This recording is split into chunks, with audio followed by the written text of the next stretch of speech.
I've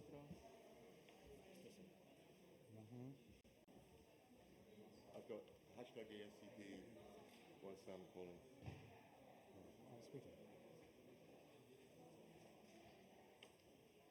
Hi mate, we'll call you, don't worry. We'll start, as soon as you hear it ringing in about 5.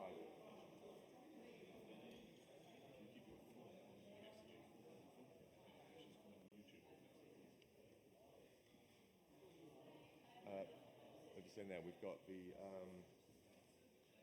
hashtag ESCP Silk Road up on there on my Twitter, Rich. So if any questions, you tweet, you come up and we can see them there. It's on YouTube Live. Okay. So who's going to... That'll probably be me as well. Yeah, okay.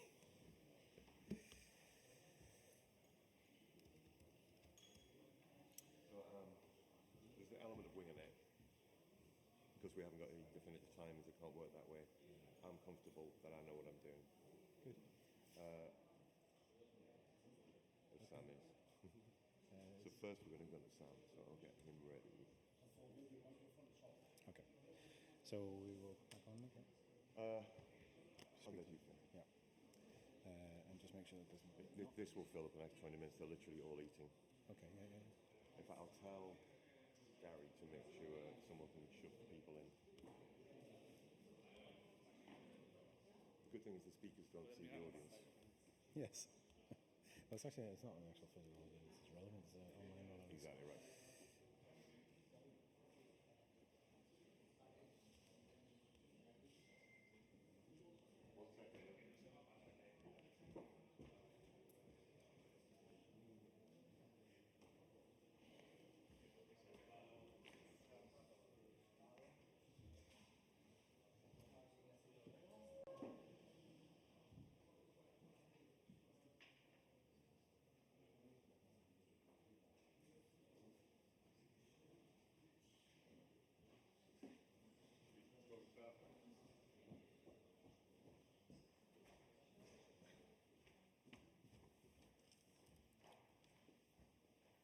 Okay.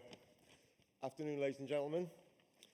Unfortunately, this is the post-lunch slot, so I think we'll have people filtering in the next 10, 15 minutes. But just quickly to introduce the session. My name is Nick Crockatt. I'm Vice President at Frankenman.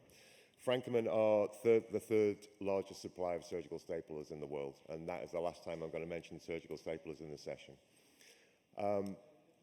Frankenman have been partnering with the ESCP for the last few years and tried to bring some innovation to these satellite sessions rather than just presenting clinical information all the time.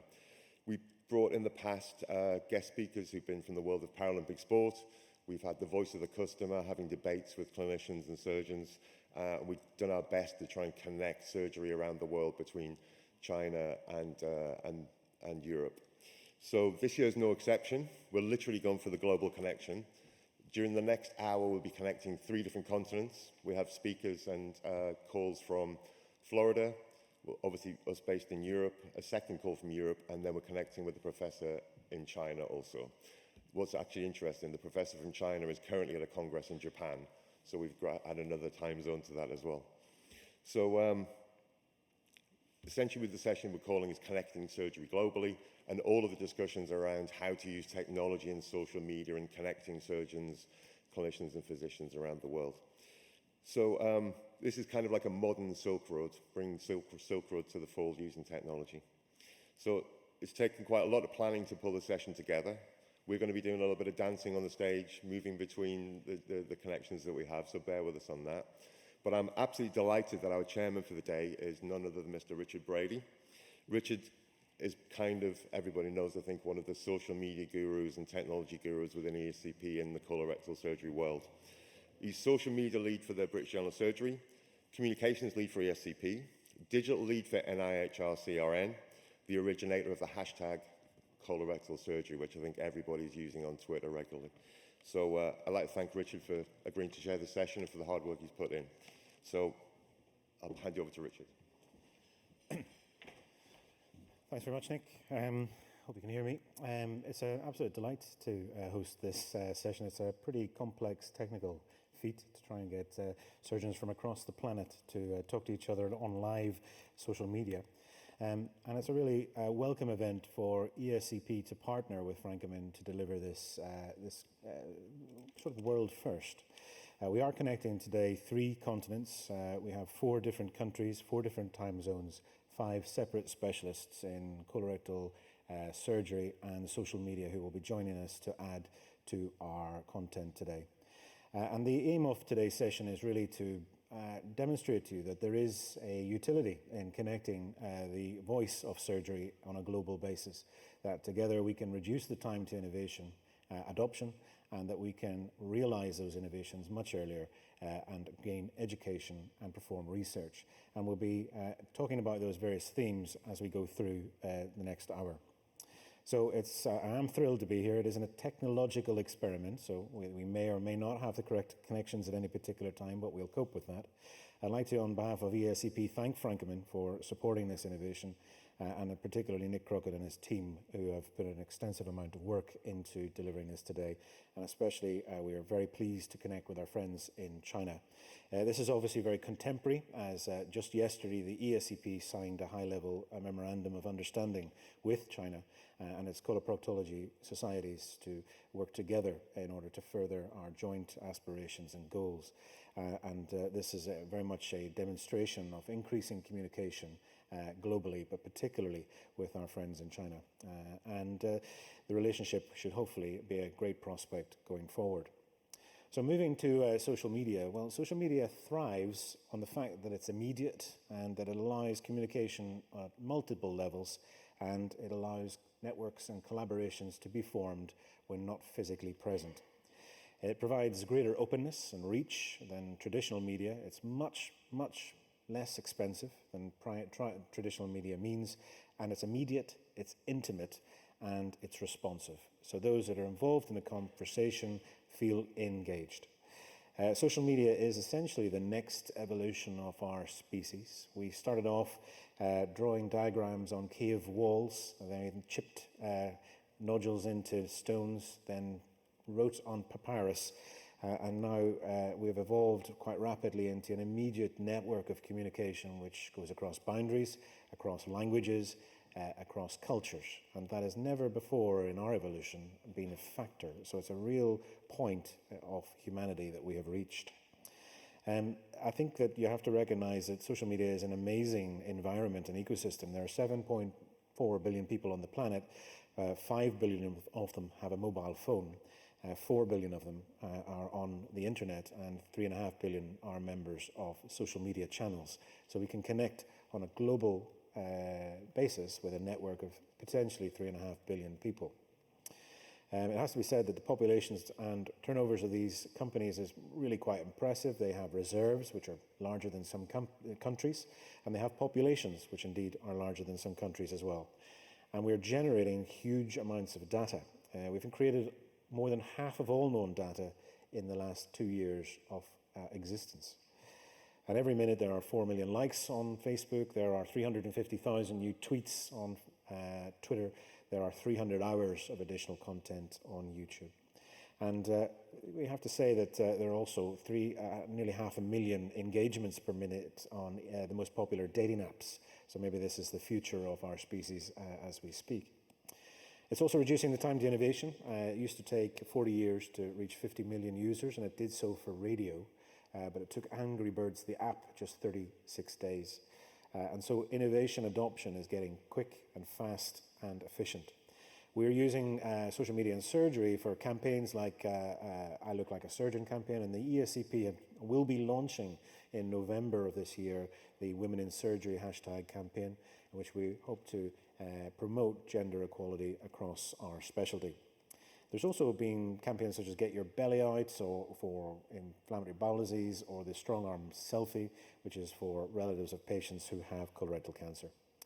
So it's revolutionizing areas of research as well. You can discuss your research idea with strangers and with patients before your proposal is submitted. You can form collaboratives. You can test that idea amongst that collaborative group. You can encourage your co-investigators to join you, encourage more sites, and to report your findings broadly and emphasize your research when it's published. Education allows high-quality interaction with experts across the globe at very little cost and no subscription fee. And this really does flatten the hierarchy of traditional training models. So there are clearly opportunities that exist between East and West in accessing our joint knowledge and opportunities, and allowing us an improved ability to discuss those issues will, of course, reduce the time to innovation adoption of most techniques that we currently have today.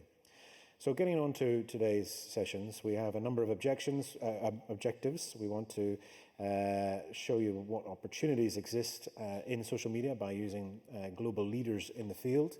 We want to evaluate the liabilities that potentially exist for social media users, and to talk about the developments in research and education on social media. So just a couple of house rules.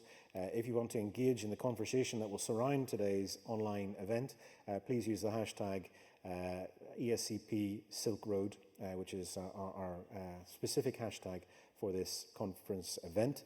And if you tag it to the ESCP 2019, then obviously your conference co-attenders will be able and obviously be able to join us in your discussion. Please remember as well in those discussions in the room that we are joined live by an online audience, and we welcome them to today's discussion as well. So I'm going to now think about connecting, hopefully, to our first speaker, who is Professor Sam Atallah, who is a Professor of Surgery in the University of Central Florida College of Medicine and Burnett School of Biomedical Sciences. He is the Director of Colorectal Surgery at Oviedo Medical Center and Endosurgery, Florida.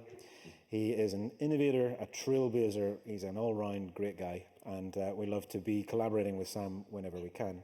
He's one of the leaders within the TATMI and TAMIS environment, and it's fair to say he is a leader within digital surgery. So, hello, Sam. I hope you can hear us. Is that your house? Hi. Is that your house? Hi, Richard. Thank you very much for the kind introduction. I really appreciate the opportunity to be here, be together with you live from Orlando, and what is afternoon time for you in Vienna. Well, I'm suitably impressed by your background, Sam. Is that your house you're beaming from, or your institution? Thank you. All right. So, Sam, as an innovator, can you tell us what your thoughts are about where we are as a species and social media?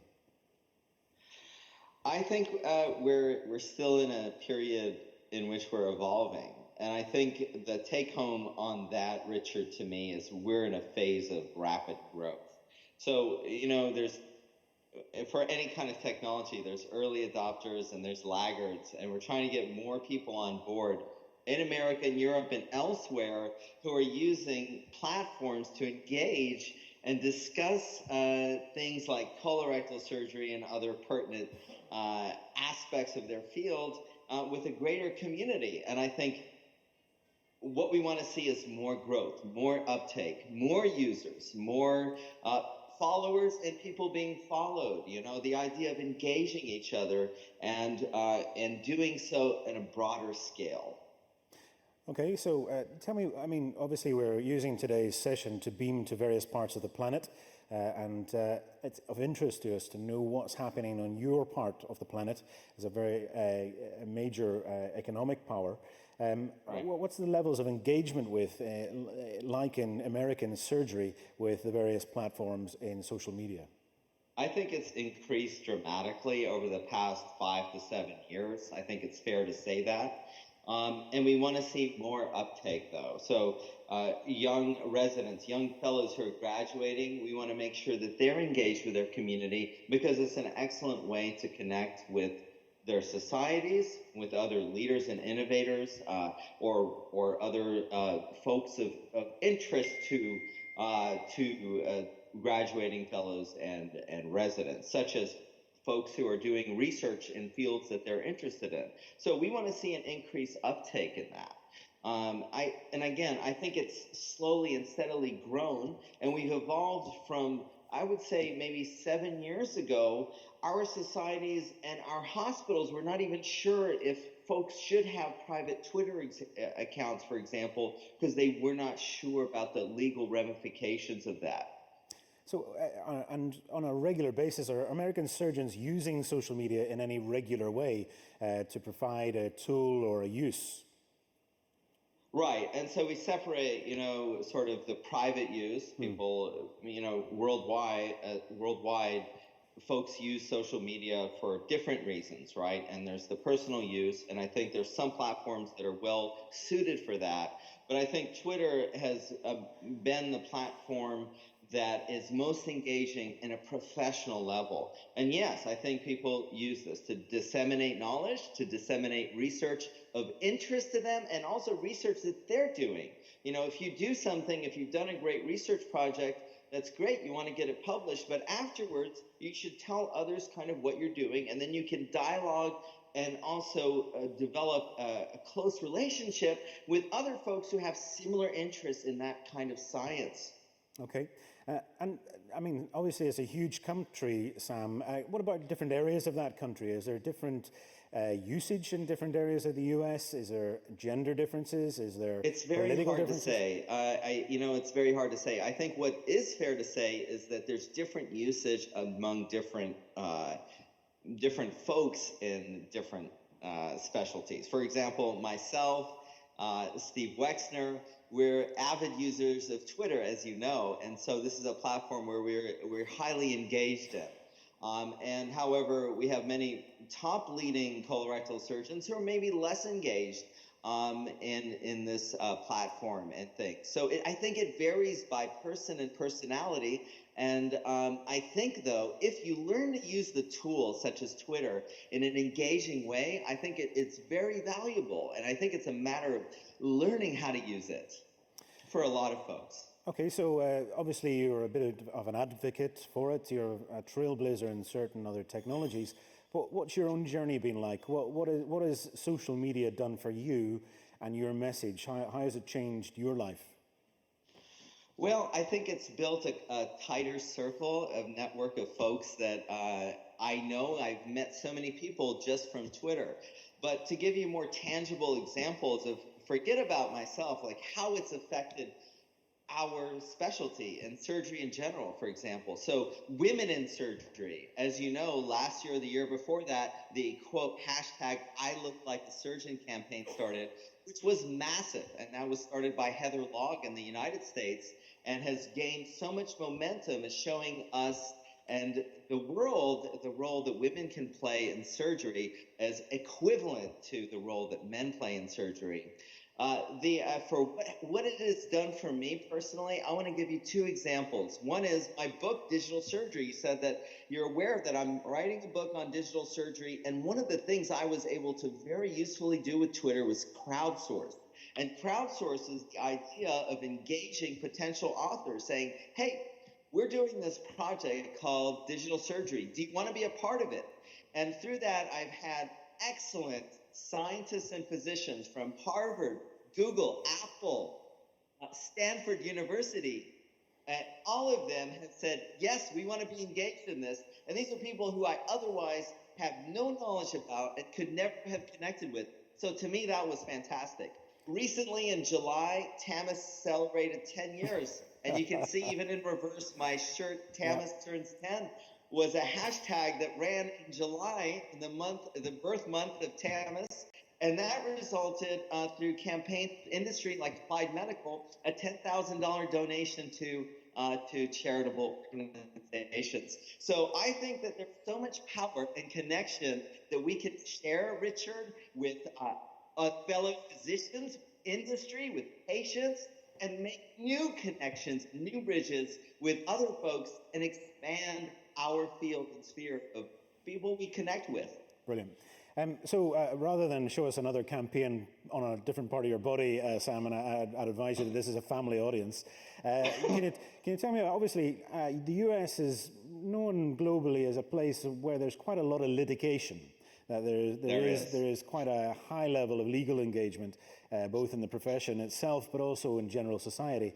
Can you tell us, I mean, what about legalities and medical use of social media? Is there worries there? Is there examples that you're aware of? There is examples, Richard. And to continue on with your suggestion, It's all common sense. Don't do something that you wouldn't do otherwise, whether you're engaged on a broadcast program like this one. So as you said, I should not take my shirt off and strip in front of a live audience. That's just stupid, right? So the same rules of society that we always know about, that we interact with before the era of digital media, still apply. Use common sense, be nice, be kind, don't be derogatory, and I think if you follow the common principle of this, I think you will use social media in a positive way that is never going to be seen as litigious. How could it be litigious to share an idea or data or say, hey, I'm reading this paper and it's really interesting to me? There's nothing wrong with that, and we should encourage that. And as of late, societies have been encouraging that because they understand that this is benign. This is healthy, actually. It's healthy for us to engage in social media this way. It's not unhealthy. It's very healthy, as long as we use the same principles of common sense. And I just one quick second, Richard. Yeah. I want to say that I'm a fan of Twitter, especially, as you know. Yeah. And I'm also a fan of all platforms in social media where they never try to build derogatory messages. So as you know, most of these platforms, there's no role for clicking on something and disliking it. Yeah. Because you only have one option. You can either like it or you can move on. So you can retweet it or you can move on. So Sam, we're going to connect with China / Japan very soon. And have you any experience with interacting with Chinese surgeons online? Or do you have any lessons that you can tell us about in terms of the interactions that you've had? Thank you, Richard. I have been to China several times, and I love the Chinese surgeons and the culture and even the cuisine. But I'll have to say it's hard to connect with them and connect to the West, mainly because of the platform issue. As you know, Richard, many social media platforms are banned there, and so it becomes hard for us to connect. And then also, secondly, there's a language barrier that I hope in the future, as more Chinese folks, for example, learn common languages like English, are able to interact and connect with us. So that's been my interaction, and I'd like to see in the future more interaction with China especially. So just very quickly, Sam, before we lose you to go to Japan, can you tell us what's your view on where we go next? So I spoke at the beginning of this session about us as an evolution, as a species, and that we can connect with people instantaneously now across borders.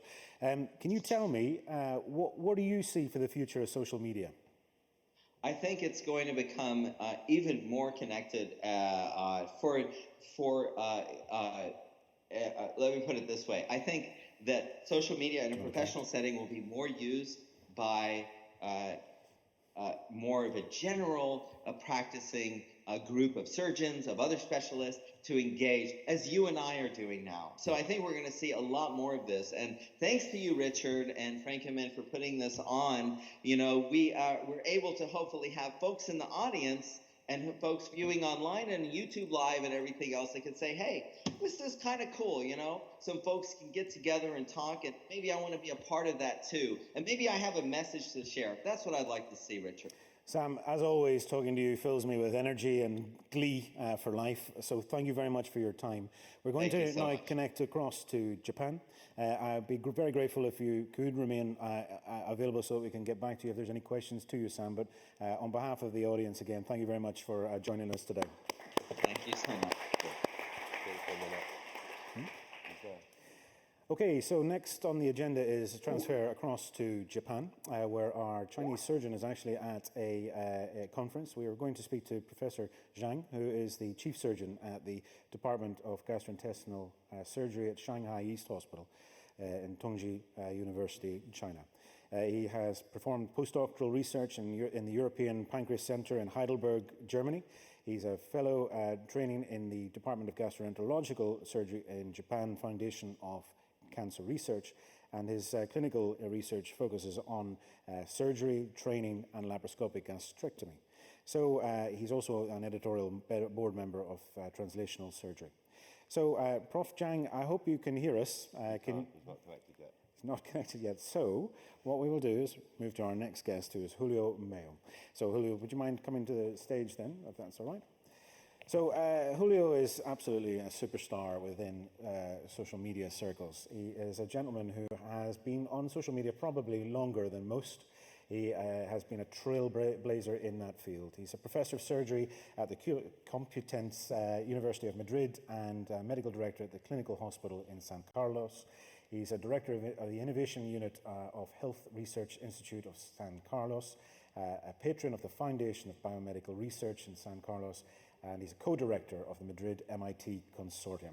He sits on the editorial boards, and I have sat with him and watched him with awe as secretary of the British Journal of Surgery, and he's on the editorial boards of gastrointestinal surgery and the World Journal of Gastroenterology. He has a Twitter base of 30,000 followers almost, and an Instagram base which is rapidly increasing in size and documents his daily life, I have to say, Julio, of much interest. So, Julio, just if you can tell us a bit about the fact that you're an innovator and a guru in social media, how did you get to where you are? I started 10 years ago. This was really new. We tweeted a procedure in 2009, and 20 people followed us. It was very new. It was the second procedure that was broadcasted on Twitter internationally. The first one was in Detroit. And we didn't know if that was going to be of any use. And 10 years later, it seems that it worked. So what's the secret, Julio? I mean, you're a man who's commanding a following, which is some political parties. So what is the pattern that you use to post? What is the key? What's your secret to success? Well, I really don't know. What I know is what I read analyzed by others. The Boston University has analyzed SOMI for surgery, and they think that we are, in my case, an info mediator. Human beings need information. We are continuously consuming information. And what I started doing on Twitter was to look for reliable information and then retweet it, share it with my followers. And that was greatly appreciated first. Secondly, I really behave like I am. I don't pretend to be anyone else. No. What you see is what you get. I think being genuine is very important online to your followers. I think that trust, building trust is key here. Okay, and I mean, what about across Europe? So you're from Spain, clearly, but have a presence across Europe. Are you aware of any difference in the patterns across Europe in terms of countries, in terms of gender? What's your insights? For surgeons, there's a clear difference. I'm not so sure about the rest of the population, but for surgeons, there's a clear difference. The United Kingdom, Spain, Italy, great consumers of surgical information on Twitter. Germany, very little. France is growing, but still not great numbers. And those are two big countries with a huge number of surgeons. Nordic countries, Norway, Sweden, a little bit. Not so much. So the three big contributors are the United Kingdom, Italy, and Spain. I think there is legal differences across Europe as well in terms of cultural German laws differences, as well. yes. So, I mean, your current claim to fame, and one of many, is that you are one of the founders of SOMI for Surgery, which is a new innovation in the SOMI world. Can you tell us a little bit about what it is and what, because it's not only SOMI for Surgery, but it's generated daughter hashtags. Well, the idea is that we need trust. For surgeons, for people who must make decisions that impact other people, we want to trust the information we share.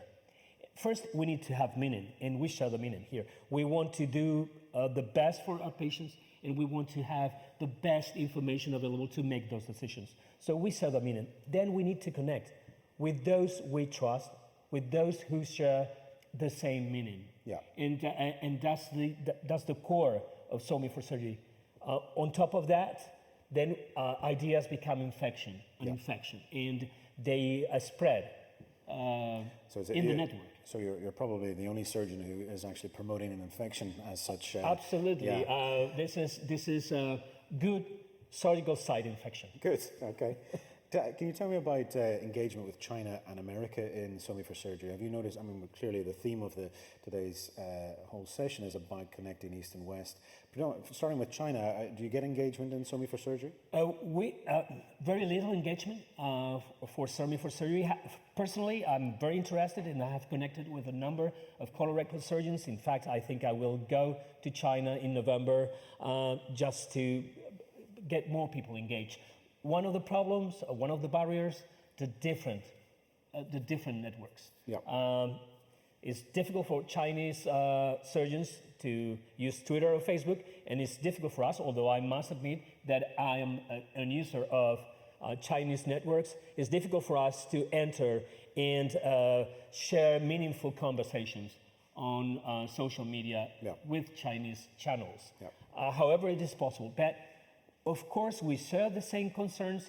We need to get diversity in. If we want to be better, we cannot limit the knowledge to that accumulated in Western countries, in Europe or the United States, because diversity matters when we share information. So, Julio, you're also a very proliferative academic, and you wrote a recent leader for the British Journal of Surgery in which you described social media and research. Now, that was probably one of the biggest altmetrics pulls for the journal. It obviously concerned a subject which was highly relevant to altmetrics, which is the feature of marking whether it's popular on social media. Since can you tell us a little bit about that leader? Why did you write it? And in the 2 years since that time, have things changed? Well, 2 years seems like a short period of time, but not in social media. Things change rapidly. So the idea here is, of course, for surgeons in the United States, Sam, Steve, it was always easy, or probably easier than for us, to have big offline social networks to share knowledge, to promote their own research. It was more difficult in Europe. We are several countries with different languages. So the idea here was to review how we could use social media to first to engage more people, engage citizens and patients in research on equal footing. No, just you are the subject and I am the investigator. Yeah.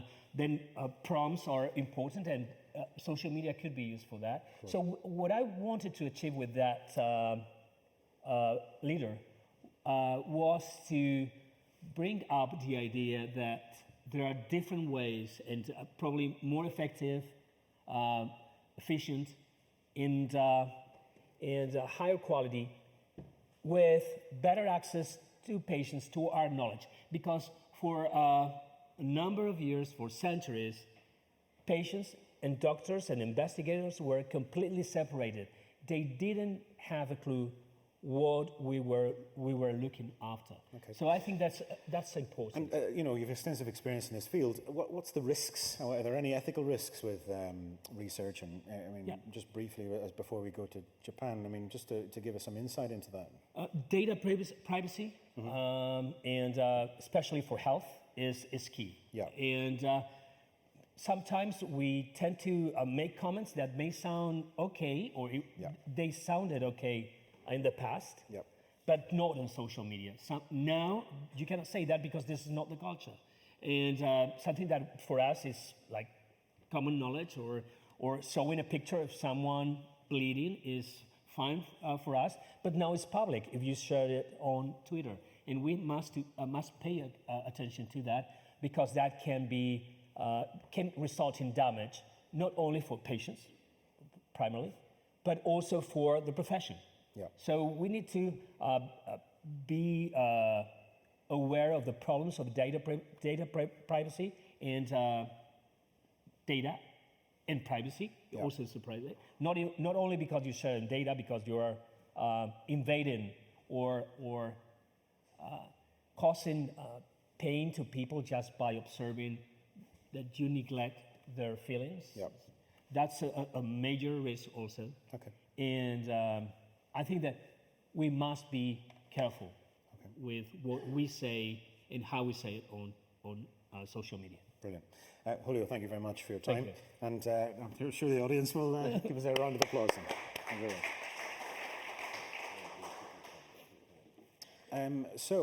We have a connection live now to Japan, where Professor Jiang is waiting for us. I'll just turn the screen so I can see you, sir.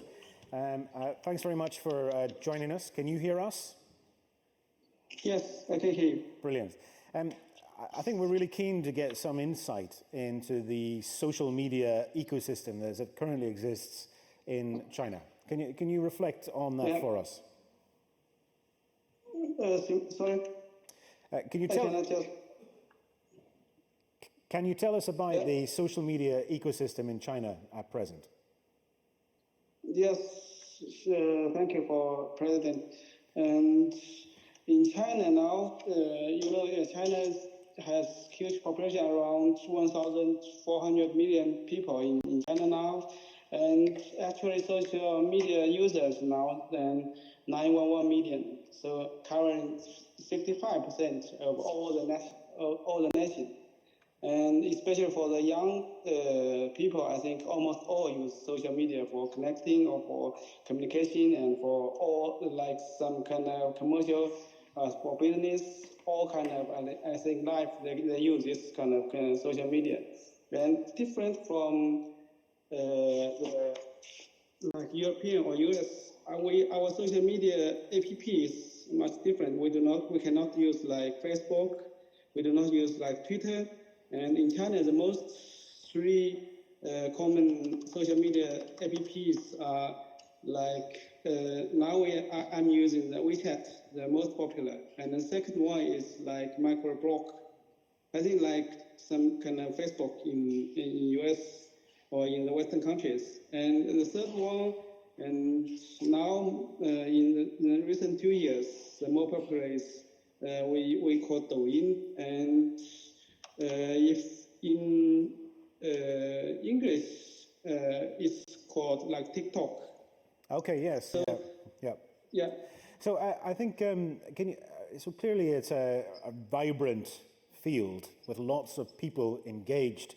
Can you give us examples of what use of social media is being undertaken in surgery in China? What do surgeons use social media for?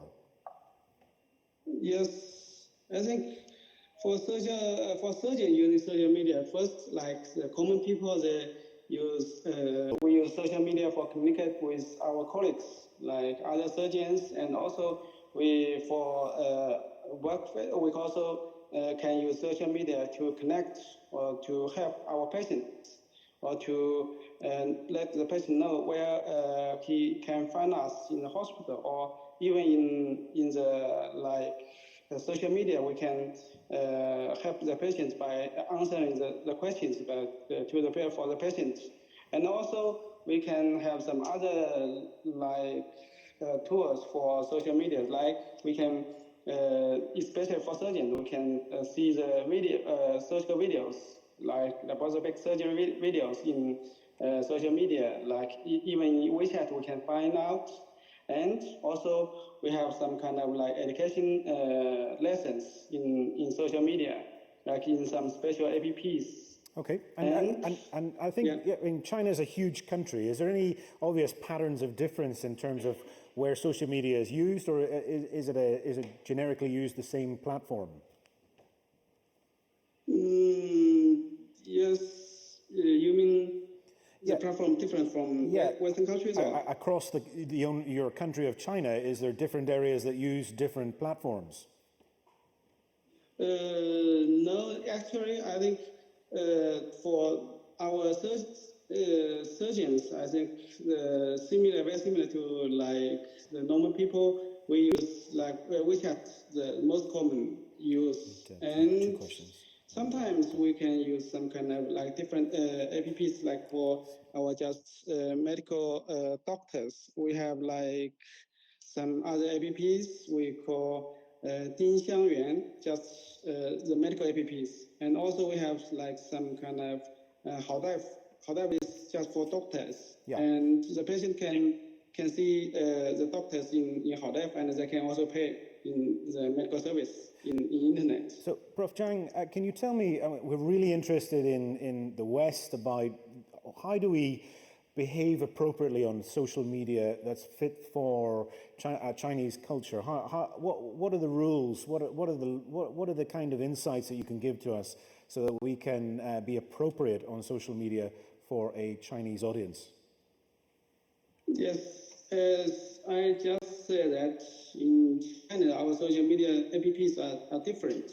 So for like our Western colleagues, we cannot connect using like Facebook, like Twitter, but we have some like WeChat also. We have like English version and also other language version, and using this maybe it's better or it's easier for the Western doctors or surgeons to connect with our Chinese colleagues. And also I think we have some other like websites or some more common apps maybe you can use in China also. Like we have some kind of our national just website like I don't know whether you have known it or you have heard this about this Ren website. Yeah. And also the Western surgeons Western doctors can also enter this site. Yeah. So, I mean, it looks like it's an evolving space. It looks like there's a lot of exciting developments. What do you think is going to happen in the next 5 years in terms of interaction between China and surgeons outside of China on social media? Can you see a pattern? Yes, I think like the communication between the China and Western countries now is more and more popular and more and more often. So I think now it's not so convenient for the Western surgeons or Western colleagues to connect with Chinese doctors using social apps. Like me, I have been to like Japan, also Germany, and for other countries. But when I contact with my friends outside, usually I use email, not using social apps. But I think in the near future, maybe we can have some more convenient connection using social media. Like if we can also use like Skype in China also, and also we from some international companies like in China we have like Johnson & Johnson, we have like Medtronic, big companies, and also these companies maybe they can have some common platform for the Western surgeons and for the Chinese surgeons to communicate or to contact very directly. It's easier or better. I presume you also have Frankenman there as well. We should mention that as our sponsor. Yeah. Okay, listen, it's been brilliant to talk to you. Thank you for joining us from Japan in the middle of your Congress. I'm deeply appreciative that you have made the time to speak to us. So thank you very much, Prof. Jiang. It's very insightful. Thank you. It's also my pleasure to join you. Yeah, so next we're going to move to Barcelona, and we have online Rodrigo Menchencha, who is the CEO of the AIS channel. It's a leading surgical channel which has just exploded in terms of popularity across the globe. It trains surgeons for free in the majority of cases over 184 countries. It's often by broadcasting live surgery, often by international experts in their fields. Rod is just a star within technology. He's got academic credits across the globe and has trained in Chile, Chicago, and in Barcelona himself, and brings with it a substantial back catalogue of experience within technical companies. So, Rod, thank you very much for joining us here in our Vienna Congress. We're delighted to see you. And can you tell me about what's your personal journey been like in social media? How have you got AIS to be so successful? Yeah, well, thank you, Richard, and thank you, everyone. It's a pleasure to be here from the lovely Barcelona. Well, you know, talking about social media, I had the chance of joining this revolution since the beginning. I was one of the beta testers of Twitter. We were only like 2,000 users. So I can say that I really know how this platform works. And related to AIS channel, well, you know, In different sectors, as you know, I have been working in different worlds, including Google, out of the medical space. Usually, social networks are something to have fun with. Okay, you can interact with one. But this specific case in the medical side and in the surgical world looks like there is a larger or stronger commitment with comments. So probably we can say without making a mistake that surgeons are taking more seriously the conversations and debates in social networks than other markets, other specialties. So, Rod, particularly, we have a theme here today about connecting East and West and looking at how to connect into China. What's AIS's strategy around this? What's your engagement been like in China? And is it different from the kind of experience that you get with other countries? Yeah, well, that's the very first question, Richard. We know that China is there. It's a huge market. This is why we always say that we are covering 184 plus one countries. Why? Because that one country is China. Cannot be considered as a country. It's a full universe with different rules, different regulations, and different rhythms. So we started our activities, formal activities in China last year. We opened formal offices in the city of Shenzhen. In December last year, we did our first event from China in Shenzhen. And the thing that I can tell you about, being in China is that, and it was not mentioned before by the other panelists, you gotta be aligned with the local government. Not only the big government, but also the mayor house, the local councils, etc. Because at the end of the day, in China, and this is the biggest difference between the West and East, in China, anything and everything happens only if the local government approve it. So, well, I think that is known and is important to companies that wish to invest and interact in China. So, can I ask you about you come at this with expertise about building platforms, technological platforms. Yeah. What are the risks as a platform owner and builder that you have having a public social media? How do you sleep at night? How do you protect yourself in terms of risks of hacking, risks of online fraud? Well, that's another. You have to find the right partner in China. You cannot say, hey, I'm gonna go by myself to China. I'm going to put my services. No, you have to have someone that you trust in China, a company, another institution, and you have to share that responsibility. If you find the right partner in China, you are going to be protected. If you are going by your own, obviously because cultural reasons, because language, because all of the above, just name it. There are so many layers in between a conversation that can happen. So in our case, we had to select a partner. We were like for a year and a half picking the right partner, and now that partner is in charge of protecting us. But personally speaking, I'm not one of those guys trying to protect anything and everything. So, Rod, just tell us, in the next 5 years, where is AIS going? If you could just briefly give us a picture of where we'll be in 5 years with this major global platform. Well, China is one of our biggest challenges. We have in front of us, the Chinese accreditation, the CME accreditation in China. We're providing contents for that accreditation today. We are also opening new verticals. We are very strong in colorectal, bariatric endocrine surgery. We also have a urology, but we are opening new verticals, cardiac surgery or trauma right now. And we are trying to replicate a model that is a success in other specialties. And the use of social network is key because, we don't do formal advertising, and this is very important related to social networks. What we do is we talk with key opinion leaders. We explain them what we are doing. We explain them the values and the benefits of AIS, and then they do their magic. They post things. They put their own positioning on their posts, and we have audiences. So listen, Rod, we're running slightly late of time here in Vienna, and I'm absolutely delighted for you to contribute today. Your insight in a purpose-built platform is quite different to anything else that we've been speaking about today. Can I thank you again for your time and for your contributions today, and I'm very grateful. So.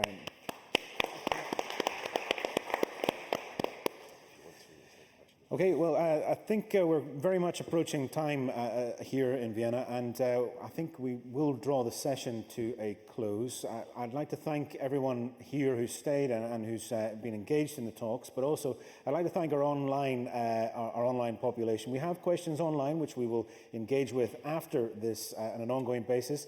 All of our keynote speakers are experts, and they have been following this session online, so you can direct your question to them using the hashtag ESCP Silk Road. And it's been a pleasure and a delight to be here at this very innovative session. And again, I'd just like to thank our support from Frankenman in bringing this dream of the companies to life here in Vienna. It's been an honor to be part of that. So thank you very much.